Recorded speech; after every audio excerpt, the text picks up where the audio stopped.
প্রিয় শিক্ষার্থী বন্ধুরা, আজকে আমরা আলোচনা করব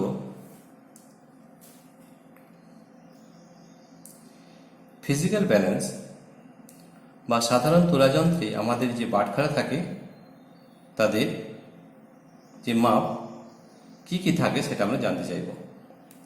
তাহলে প্রথমে দেখাচ্ছি, এটা আমাদের বাটখারার বাক্স এবং বাটখারা থেকে এই মাপগুলো আমরা বের করে নিয়েছি এবং এখানে দেখাচ্ছি তোমাদের যে এই বাটখারার মধ্যে কি কি মাপ থাকে।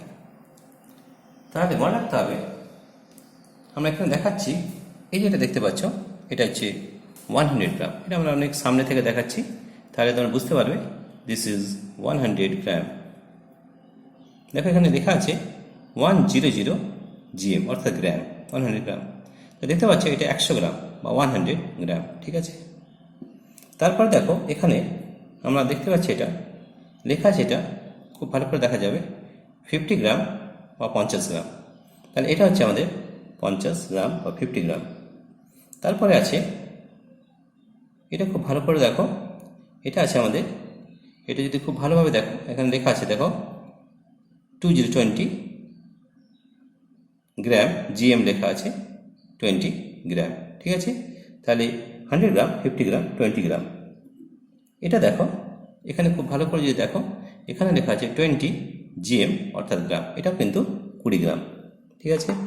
এরপর দেখো এখানে এই যে এটা দেখতে পাচ্ছ এটা হচ্ছে 10 G লেখা আছে অর্থাৎ 10 গ্রাম, ঠিক আছে। এটা হচ্ছে আমাদের 10 গ্রাম। এটা আমাদের হচ্ছে, এটা কিছু লেখা নেই কিন্তু এটা আমাদের হচ্ছে 5 গ্রাম। এটা দেখতে পাচ্ছ এটা হচ্ছে 2 গ্রাম। এটা দেখতে পাচ্ছ এটা হচ্ছে 2 গ্রাম, আর এইটা হচ্ছে 1 গ্রাম, ঠিক আছে। তার মানে কি জানতে পারলাম যে আমরা সাধারণ তুলাযন্ত্রে 1 গ্রাম থেকে 100 গ্রাম পর্যন্ত পরিমাপ করতে পারি এবং সেটা একটা ভালো সাধারণ তুলাযন্ত্রের ক্ষেত্রে আমরা খুব ভালো করে 1 গ্রাম থেকে 100 গ্রাম পর্যন্ত মাস বা ভর বের করতে পারি। এরপর দেখো ফ্র্যাকশনাল ওয়েট, এটা আমাদের ফ্র্যাকশনাল ওয়েট। এটা যদি খুব ভালো করে দেখো,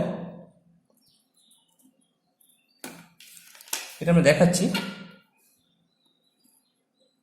এখানে দেখো এই জিনিসটা খুব ভালো করে যদি দেখো এখানে লেখা আছে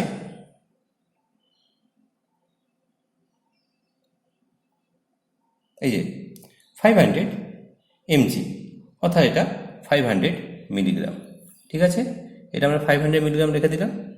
এরপর এটা যদি তুমি ভালো করে দেখো,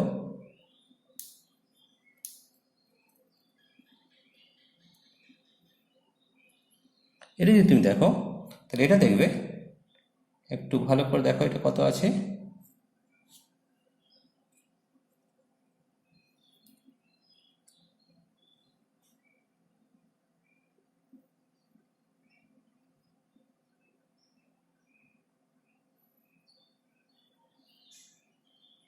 এটা খুব ভালো বোঝা জানি 200 মিলিগ্রাম লেখা আছে, ঠিক আছে, 200 মিলিগ্রাম।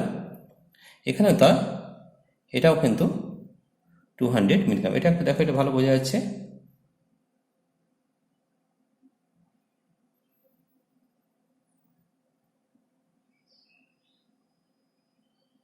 দেখো এটা 200 লেখা আছে, 200 মিলিগ্রাম।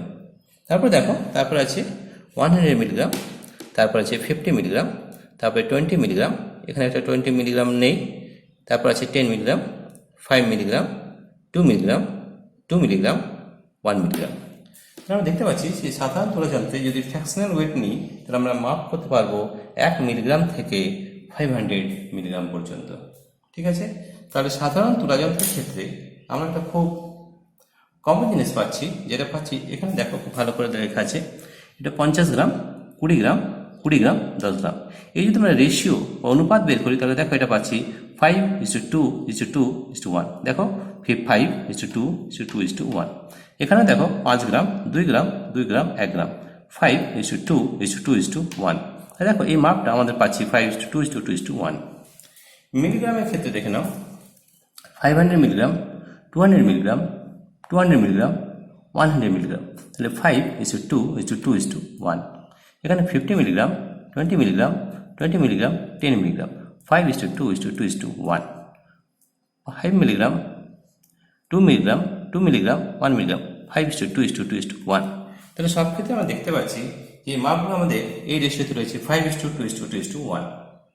প্রশ্ন হচ্ছে যে এই বাটখারাগুলি 5:2:2:1 অনুপাতে কেন রাখা হয়? এই জন্য রাখা হয় কারণ এই 5:2:2:1 অনুপাতে রাখলে আমরা এই বাটখারাতে বা এই সাধারণ তুলাযন্ত্রে 1 গ্রাম থেকে 100 গ্রাম পর্যন্ত খুব ভালোভাবে পরিমাপ করতে পারি। আর আমি যদি ফ্র্যাকশনাল ওয়েট নিই তাহলে সেটা 1 মিলিগ্রাম থেকে 500 মিলিগ্রাম পর্যন্ত খুব ভালোভাবে পরিমাপ করতে পারি। এছাড়া আরেকটা সুবিধা আছে, এই 5:2:1 অনুপাতে নিলে কী হবে সেটা দেখে নাও। আমি যদি একদম সব থেকে কম 1 গ্রাম ব্যবহার করি তাহলে 1 গ্রাম হচ্ছে, তারপর 2 গ্রাম ব্যবহার করতে পারি, তবে 2 + 1 3 গ্রাম, 2 + 2 4 গ্রাম, 5 গ্রাম আছে, 5 + 1 6 গ্রাম, 5 + 2 7, 5 + 3 8 গ্রাম, 5 + 4 9 10। এইভাবে দেখো আমার ফ্র্যাকশনাল ভাগগুলো কিন্তু পেয়ে যাচ্ছি। এখানেও তাই 1 মিলিগ্রাম মাপ করতে পারবো, 2 milligram, 2 + 1 3 milligram, 2 + 2 4 milligram, 5 milligram, 5 + 1 6 milligram. এইভাবে বিভিন্ন যে ফ্র্যাকশনাল পার্ট সেটাও কিন্তু আমরা খুব ভালোভাবে পরিমাপ করতে পারবো। ঠিক আছে, তাহলে আমাদের সাধারণ তুলাযন্ত্রের ক্ষেত্রে মনে রাখতে হবে যে সাধারণ তুলাযন্ত্রের যে বাটখারা রয়েছে সেখানে আমরা সবসময় 5:2:2:1 অনুপাতে বাটখারাগুলি রাখা হয়, যাতে আমরা সাধারণ তুলাযন্ত্রে একটা খুব ভালো সাধারণ তুলাযন্ত্র যদি পাওয়া যায় তাহলে সেখানে আমরা 1 গ্রাম থেকে 100 গ্রাম পর্যন্ত খুব ভালোভাবে পরিমাপ করতে পারি। আর যদি ফ্র্যাকশনাল পার্ট পরিমাপ করতে চাই সেটা 1 মিলিগ্রাম থেকে 500 মিলিগ্রাম পর্যন্ত খুব ভালোভাবে পরিমাপ করতে পারি। আমাদের মনে রাখতে হবে যে আমাদের সাধারণ তুলাযন্ত্রে যে বাটখারা আছে সেখানে আমাদের মাপগুলো থাকে এই রেশিওতে 5:2:2:1, যাতে আমরা খুব ভালোভাবে অ্যাকুরেটলি একটা সাধারণ তুলাযন্ত্রের ক্ষেত্রে 1 গ্রাম থেকে 100 গ্রাম পর্যন্ত পরিমাপ করতে পারি। এবং ফ্র্যাকশনাল ওয়েট যদি চাই তাহলে 1 মিলিগ্রাম থেকে 500 মিলিগ্রাম পর্যন্ত খুব ভালোভাবে পরিমাপ করতে পারি। প্রিয় শিক্ষার্থী বন্ধুরা, তোমাদের যদি এই ভিডিওটি ভালো লেগে থাকে তাহলে প্লিজ সাবস্ক্রাইব, লাইক ও শেয়ার করবে। Thank you.